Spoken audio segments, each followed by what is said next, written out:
we mark the third anniversary of the massacre in Zahedan and Khash, known as the Bloody Fridays.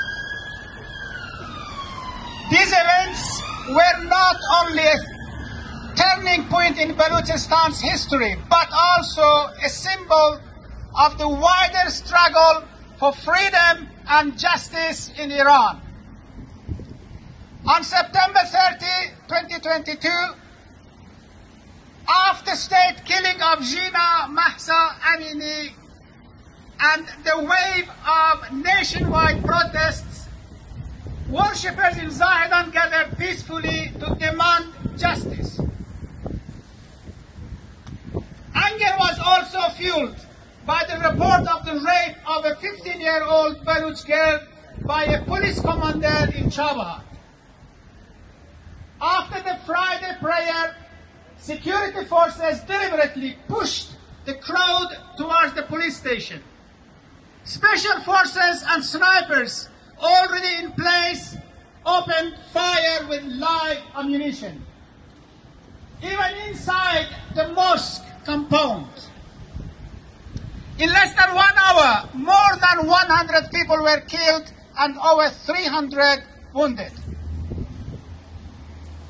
Only weeks later, on November the 4th, 2022, security forces opened fire again on peaceful protesters in the city of Khash. At least 18 people, including children, were killed. These massacres shook Balochistan and became a central part of Iran's protests movement. For over a year, Friday protests in Zahedan continued, showing that repression could not break the will for resistance. But these events cannot be seen in isolation. For decades, since the Pahlavi era, Balochistan has lived under a de facto military rule.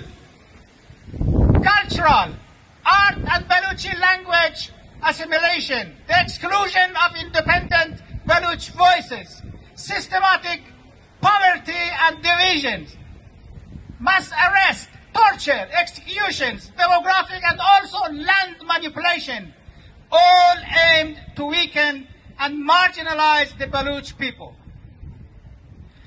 Under the Islamic Republic, these policies only grew harsher. The Bloody Fridays exposed this long history of oppression, also revealed the power of digital media. Images and videos taken on cell phones spread across social networks and quickly reached the world's headlines. Hashtags like hashtag Bloody Friday and hashtag Balochistan Not Alone created solidarity across Iran and beyond.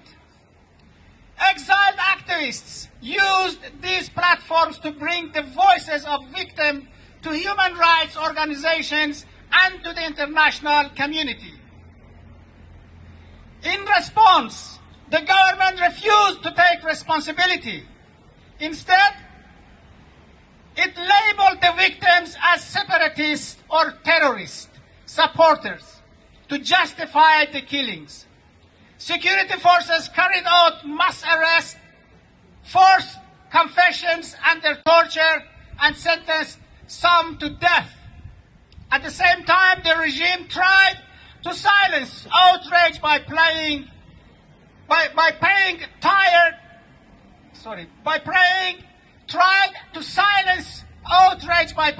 off millions of families of victims who suffer from poverty and staging fake trials of a few officers pretending the crime were rogue actions. But the truth is clear. They were part of a wider pattern of violence against oppressed nationalities in Iran.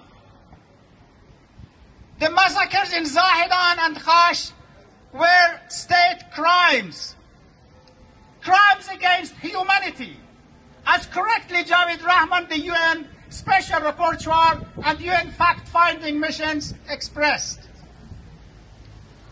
And yet, despite all this brutality, the protest became a symbol of hope and resistance in Iran.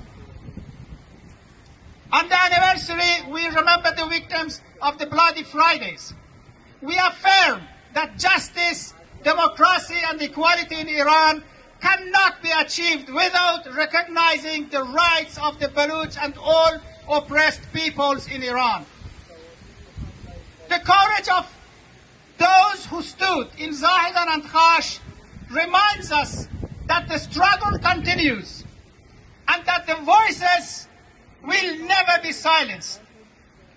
Freedom-loving international communities and democratic states must support Iranian people's struggle for their human and democratic rights.